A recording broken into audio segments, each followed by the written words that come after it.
안녕하세요, 여러분. 논문으로 풀어내는 논풀쌤입니다.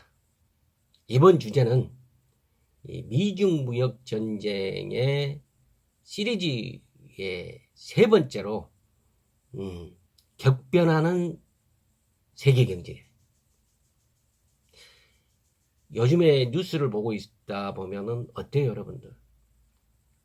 뭐 정신이 없을 정도로 경제가 시끄럽습니다. 아주 격변하고 있다, 전환시대에 있다 하는 느낌이 드시죠?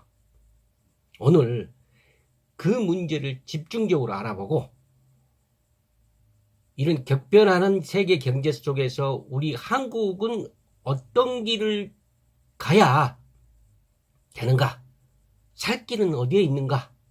이런 점을 찾아보도록 하죠. 같이 보십시다. 미중 무역 전쟁, 격변하는 세계 경제.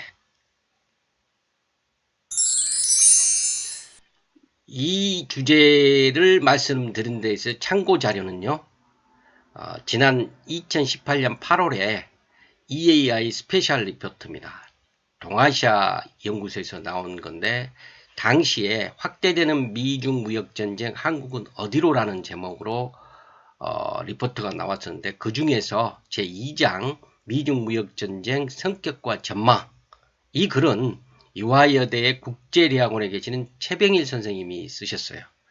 이 글을 중심으로 해서 오늘의 주제, 격변하는 세계의 정세, 세계의 경제, 그 속에서 우리 한국은 어찌해야 되나, 이 부분을 집중적으로 살펴보도록 하겠습니다.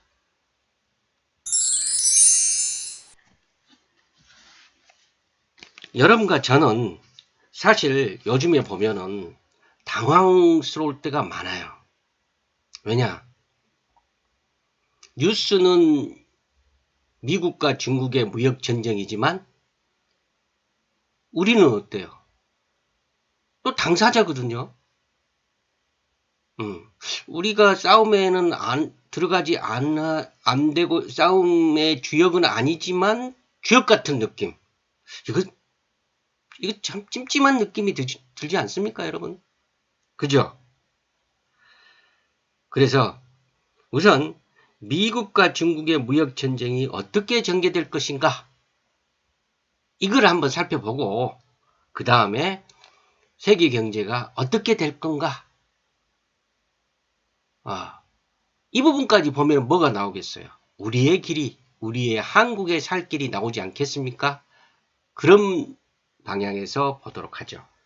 우선 이 전 유튜브에서 제가 트럼프 미국 대통령과 시진핑 중국 주석의 속마음에 대해서 살펴봤어요. 미중 무역 전쟁 속에서 말이죠. 이제 여러분들이 이제 그런 그 두 양쪽 진영의 소위 말해서 대표자들의 권력자들이죠. 정책을 결정하는 이 속마음을 읽었기 때문에 미국과 중국의 의도는 정확히 알고 계시리라고 믿습니다. 그래서 그런 관점에서 보면은 사실 이번 미국과 중국의 무역 전쟁도 이전의 과거와 같이 타협할 수 있는 여지는 있다. 그렇게 생각합니다. 그 영역은 뭐 미국에서 요구하는 무역 수지 적자 축소, 그 다음에 중국 시장의 추가 개방, 이겁니다. 미국이 요구하는 것을 중국이 들어주면은 되는 거죠. 그렇습니다. 문제는 간단하죠. 그렇게 크게 보면은. 그러나 항상 국제관계에서 중요한 것은 뭐예요? 악마는 디테일에 있다. 세부적인 사항이 중요하죠. 그래서 그렇다면은 무역수지 적자 축소와 중국 시장의 개방을 어느 정도 하느냐, 범위, 그 다음에 기간을 어떻게 두고 하느냐, 시간, 범위와 시간, 이게 문제죠. 이러한 판을 보면은 트럼프 미국 대통령은 2020년 그의 임기 전까지 정말 획기적인 무역수지 적자 축소를 원하고 있다는 거죠. 반면에 중국은 어때요? 쉽게 응하지 않는다. 그 이유는 트럼프 대통령이 재집권을 하려면은 중국의 내면 타이완을 수용할 수밖에 없는 상황이다. 이렇게 중국은 생각한다는 거죠. 그런데 말이죠. 재미난 거는 트럼프 대통령도 그것을 알고 있다는 거예요. 자신이 급한 것을 이용하려다 중국이 하려고 그런다 하는 점을. 그래서 어때요? 트럼프 대통령은 지금 강하게 역대 이 미국의 대통령, 미국의 행정부들하고는 다르게 강하게 확전도 하고 있고 강경하게 카드를 이렇게 내보이고 있죠. 이미 그것도 실행하고 있고요. 반면에 중국은 어때요? 트럼프 미 행정부의 공세를 잠깐 이렇게 살짝 피하면서 중국의 자존심을 살려가면서 대응 방안을 이렇게 모색하고 실천하고 있는 것 같아요. 지금 상황이 그런 것 같아요. 그죠? 이런 시간 싸움에서 미국은 중국을 어떻게 이길 수 있을까요? 여러분 생각은 어떻습니까? 중국은 말이죠. 답은 나와 있잖아요. 시간은 중국 편이다. 트럼프 미 대통령의 공세가 어마어마하게 지금 하고 있지만 너도 6년 후면은 어때요? 대통령에서 퇴장한다 이거죠. 반면에 중국에서는 어때요? 시진핑 중국 주석은 임기 제한이 철폐됐어요. 황제에 등극했다고 그러잖아요. 뉴스에서. 그래서 시진핑 주석은 중국의 꿈이죠. 2050년까지 세계 최고의 강대한 국가가 되겠다는 중국몽 실현을 위해서 모든 힘을 쏟을 수 있다 이겁니다. 왜? 트럼프가 지나간 다음에도 자기는 집권하고 있으니까 계속 그걸 한다 이겁니다. 또 한 가지는요. 이것도 보고 있다고 볼 수가 있죠. 미국의 정치는 굉장히 토론을 하고 외부에서 보면 분열적인 걸로 봐요. 그죠? 반면에 중국 자신은 어때요? 강력한 리더십을 갖고 있기 때문에 미국과의 패권 전쟁을 할 때 우리가 유리하다. 이것이 중국의 속내라는 거죠. 반면에 미국은 어때요? 지금 아니면 중국의 패권 야욕을 저지시킬 수 있는 기회는 다시는 안 올 거다. 이렇게 생각한다는 거죠. 이거는 트럼프 미 대통령뿐만 아니라 이 전편에서 제가 논의 지적드렸듯이 미국 정가의 컨센서스가 이루어진 부분이라는 거죠. 이제 중국의 야심을 좀 꺾자. 이런 것에 컨센서스가 이루어져 있다. 이겁니다. 그래서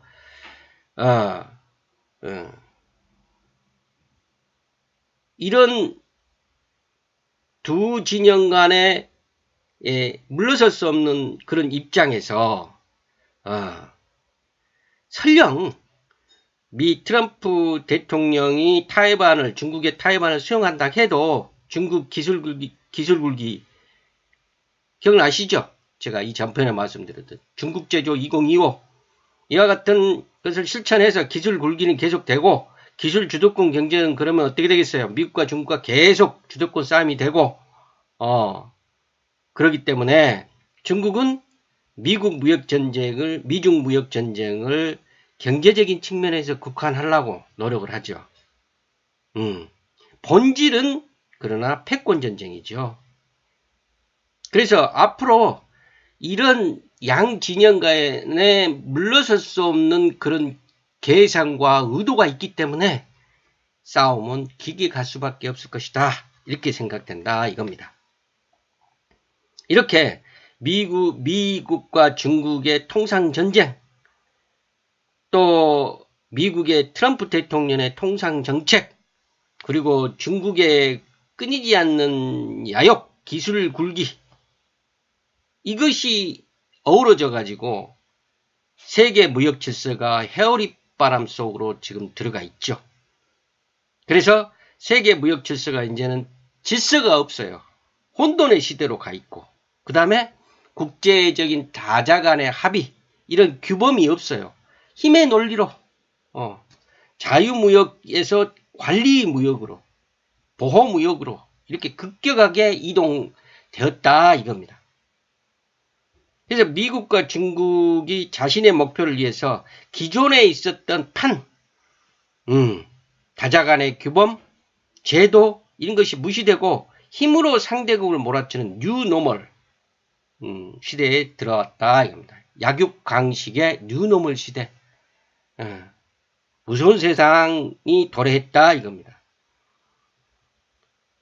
또 미국에서는 대중영합적인 보호주의 강풍이 불고 있고 중국에서는 어때요? 중화민족주의 역풍이 거셉니다. 양국의 정치 지형을 이렇게 쭉 보면은 보호무역주의와 민족경제주의, 경제민족주의 이 양 태풍이 언제 사라질지는 몰라요. 양쪽 다 정치인들이 이걸 이용하고 있기 때문에. 여러분 생각은 어떠세요? 아마 이런 논조에 뭐 의심 없이 동의를 하시리라고 믿습니다. 이런 세계 무역 질서의 뉴노멀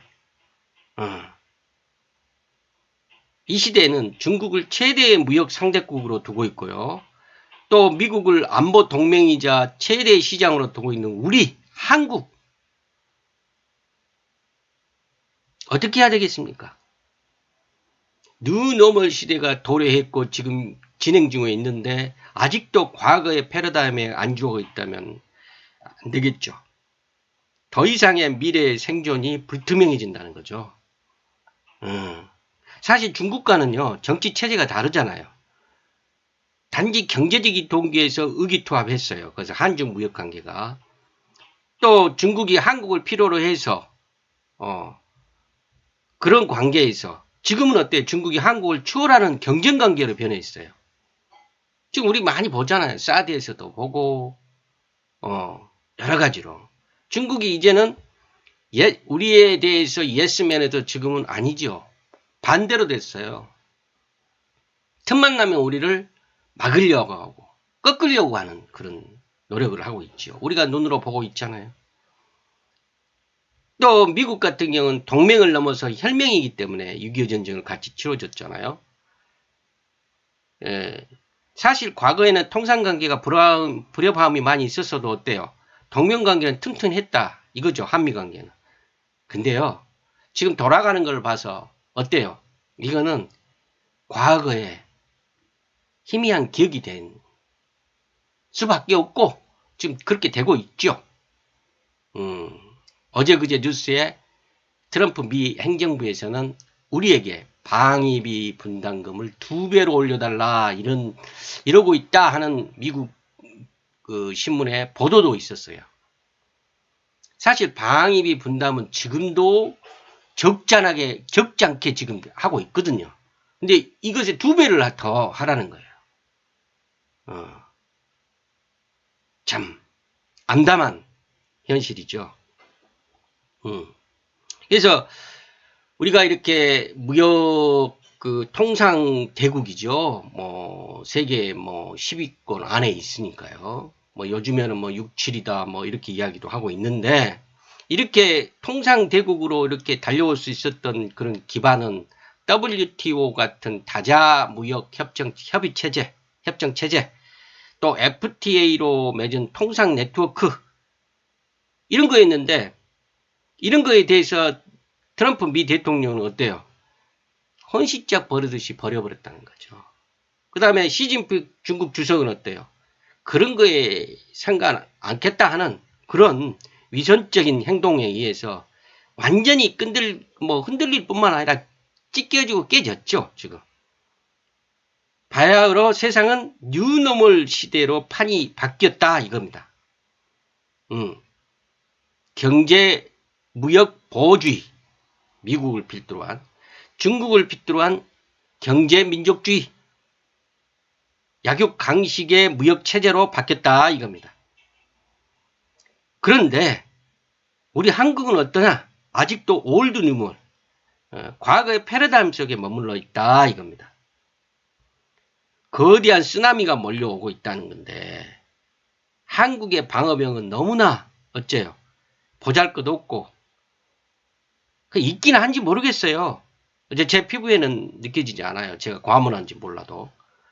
지금 세계는 보호주의와 경제민족주의라는 쓰나미가 몰려오고 있다. 이 결과 한국 주력산업 핵심 제조업에 통상폭탄이 지금 계속 투하되고 있죠. 조선산업도 마찬가지였고 그렇잖아요. 자동차 여러분들 피부에 느끼고 있습니다. 뭐 군산을 필두로 해가지고 자동차 공장에 있었던 GM 군산을 필두로 하고 또 거제를 중심으로 한 조선산업, 울산도 마찬가지고 현대중공업이 자리하고 있는 우리나라를 대표하는 제조업에 통상폭탄이 투하되고 있고 그 쓰나미에 의해서 다 파괴되고 있습니다.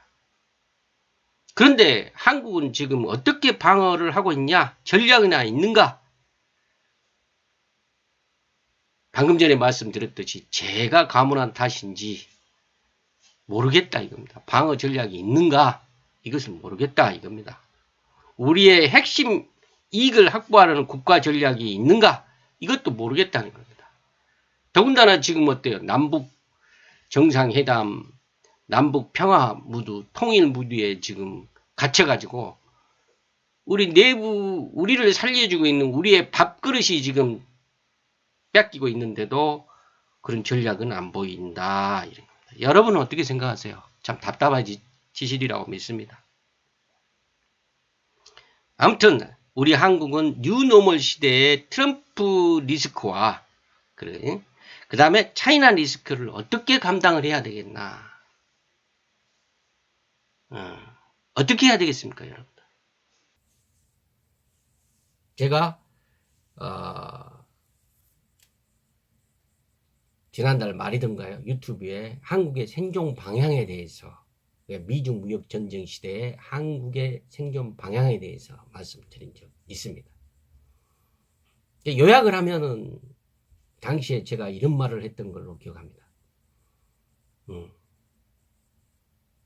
미국에 맞서지 말고 우회 전략을 통해서 이득을 취할 거는 취하고